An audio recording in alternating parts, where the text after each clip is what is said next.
be a spoiler-free review, so if you haven't seen it yet, buy your tickets. I think there's early screenings tonight, and then obviously it comes out officially tomorrow. Highly recommend it.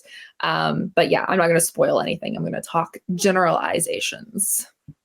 Well, hit me with your first. Let's start this off. Hit me with your back of the box blurb. Like if they were to quote you on the Blu-ray, what would be the quote? This is a movie for the girly pops who grew up obsessed with Lydia Dietz and Beetlejuice, that have frequently quoted, my life is a dark room. I have a poster of that over there.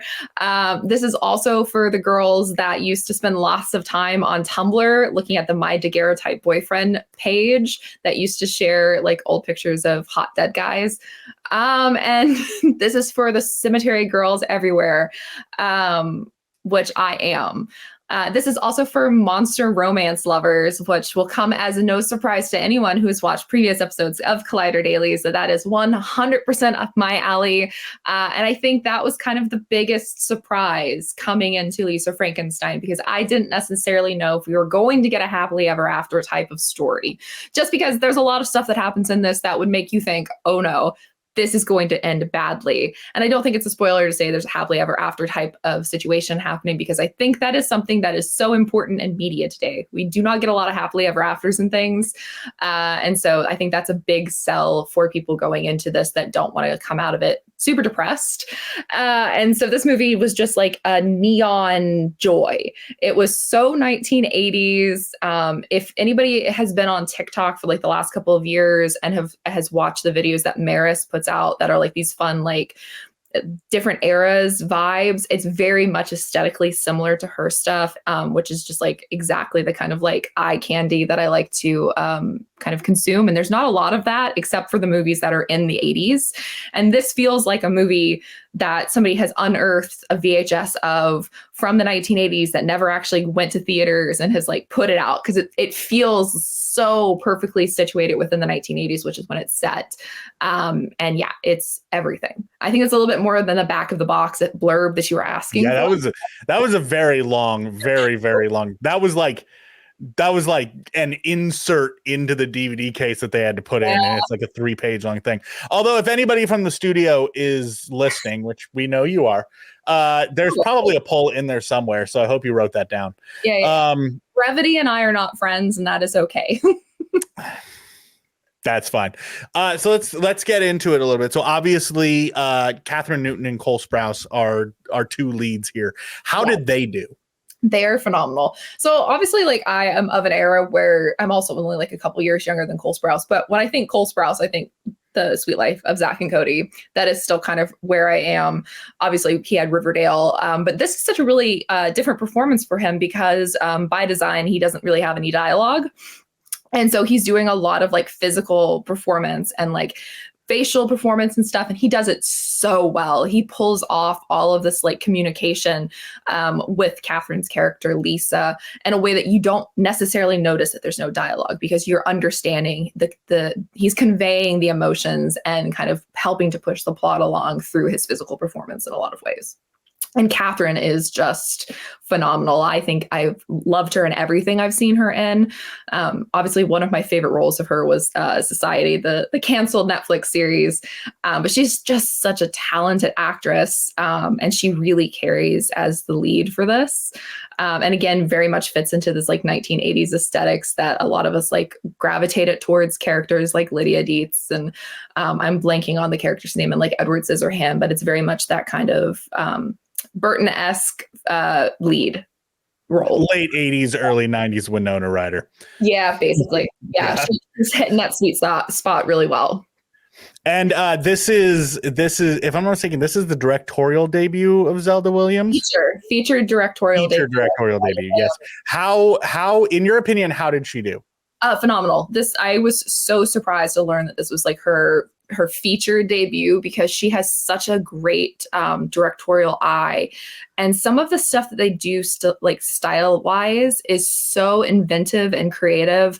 The way that the like opening credits are, you know, created to tell the story kind of as a prequel, and then some of the very almost French to some extent. There's a lot of that French vibe to some of the kind of pop out moments where we kind of go into like a dream state for Lisa and some of these other little things that really surprised me, because you could have easily have directed this very like straight across the board, not really going into like the style that is necessary, and the style that she's brought to this is what really helps to capture those vibes. And I cannot wait to see what she does next. I mean, off to a really great start.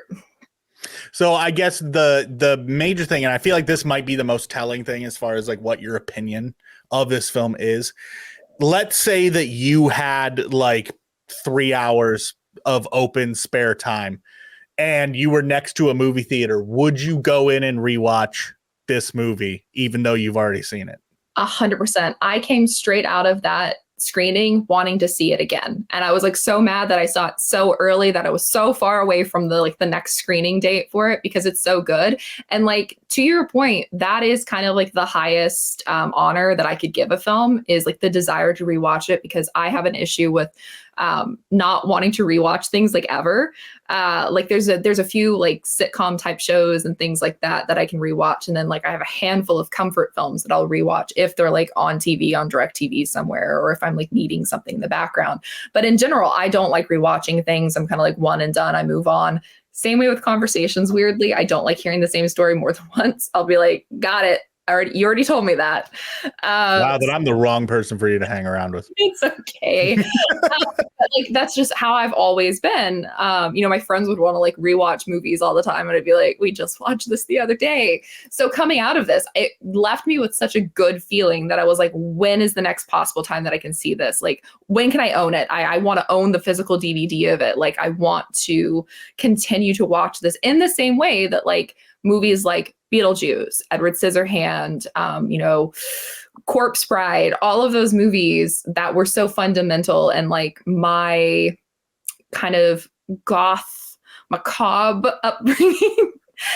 This really seizes on all of that, and almost in like the perfect crystallization of all of it. And I think that's one of the reasons that I liked it so much, was because it felt familiar by design. Well, so it definitely sounds like, Maggie, that you really, really enjoyed this movie. I did. So It was an A+ for me. I had zero qualms about it. I just wish it could have been longer so I could just keep living in that world, because it's such a fun universe that Diablo Cody has created. And that was like something else that was kind of a surprise for me. I kind of went into this with zero expectations, because controversially, I didn't like Jennifer's Body.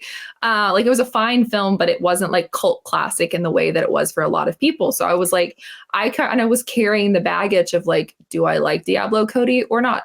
Love whatever was in the sauce when she was making this one. It worked for me.